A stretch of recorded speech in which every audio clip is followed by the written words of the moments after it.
I got so much motherfucking design on right now. Break it down, bring it back, make it clap. I got 3 old thoughts, new block, where that thing. Bitches on my line, and you know they come strapped. Assalamualaikum warahmatullahi wabarakatuh. Di sini saya akan mempresentasikan materi tentang prinsip-prinsip maqasid syariah dalam mata kuliah Filsafat Hukum Islam. Maqasid asy-syariah. Secara bahasa, maqasid asy-syariah terdiri dari 2 kata, yaitu maqasid yang artinya kesengajaan atau tujuan, dan syariat artinya jalan menuju sumber air. Ini pula bisa dikatakan sebagai jalan ke arah sumber pokok kehidupan. Adapun tujuan maqasid itu sendiri ialah untuk kemaslahatan manusia.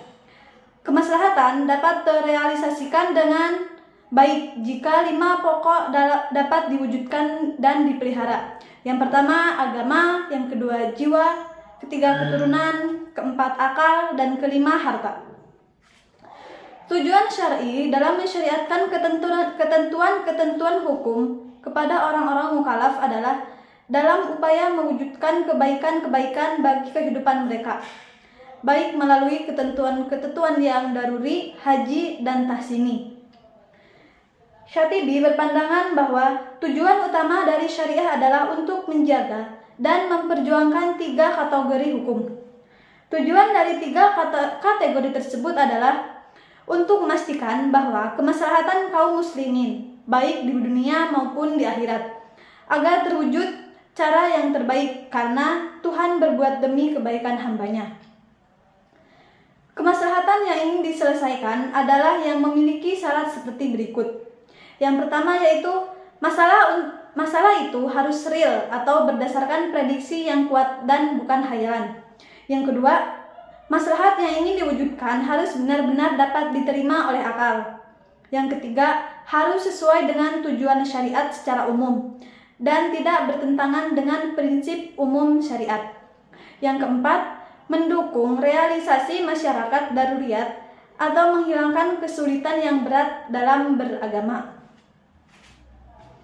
Adapun manfaat mempelajari maqasid asy-syariah adalah sebagai berikut, yaitu yang pertama, mengungkapkan tujuan, alasan, dan hikmah tasyri' baik yang umum maupun khusus. Yang kedua, menegaskan karakteristik Islam yang sesuai dengan tiap-tiap zaman. Yang ketiga, membantu ulama berijtihad dalam bingkai tujuan syariat Islam. Dan yang keempat, mempersempit perselisihan dan tashub di antara pengikut mazhab fikih. Pelengkap maqasid syariah. Yang pertama yaitu pelengkap maqasid ad-daruriyat. Ketika Tuhan mensyariatkan sholat untuk menegakkan dan memelihara unsur agama, syar'i memerintahkan agar sholat itu dikumandangkan dengan azan sesudah masuk waktu dan dikerjakan dengan berjamaah sebagai kelengkapannya. Yang kedua, pelengkap maqasid hajiyat. Tatkala syara memberikan kemurahan kepada orang yang sedang dalam bepergian atau mengqasar salat, lalu disempurnakan kemurahan itu dengan diperbolehkannya menjamaknya. Yang ketiga, pelengkap maqasid tahsiniyat. Syar'i mewajibkan bersuci untuk menegakkan urusan tahsini. Kemudian kewajiban bersuci itu disempurnakan dengan aturan-aturan sunat bagi bersuci. Tatkala syar'i mensunahkan menyembelih hewan kurban, disempurnakan perintah itu agar binatang yang dikurbankan dipilih dari binatang yang tidak cacat. Sebagaimana dijelaskan dengan berulang kali bahwa tujuan hukum perundang-undangan ialah untuk mewujudkan kemaslahatan dan menolak kemudaratan bagi manusia. Maksud tersebut dapat terwujud karena perintah dan kewajiban syariat dilaksanakan dengan sebaik-baiknya dan dijauhi segala larangannya. Pengetahuan dan pemahaman yang benar mengenai sebab-sebab perintah itu dikeluarkan menjadi pendukung utama untuk menaati perintah syariat. Karena sebab-sebab syariat dikeluarkan selalu mengikuti status hukum musababnya. Yang artinya, jika status hukum musababnya adalah wajib, maka wajib pula hukum sebab yang terjadi perantaranya. Tak ada bedanya dengan perintah-perintah syariat, larangan-larangannya, dan mempunyai perantara-perantara yang mengantar pada perbuatan itu terlarang. Tidak logis apabila suatu perbuatan itu dilarang, sedang perantaranya diperbolehkan.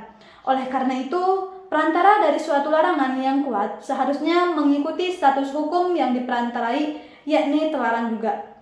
Berdasarkan ketentuan tersebut, muncullah dua kaidah yang penting, yakni yang pertama, sesuatu yang menjadikan kewajiban sempurna karena wajib adanya.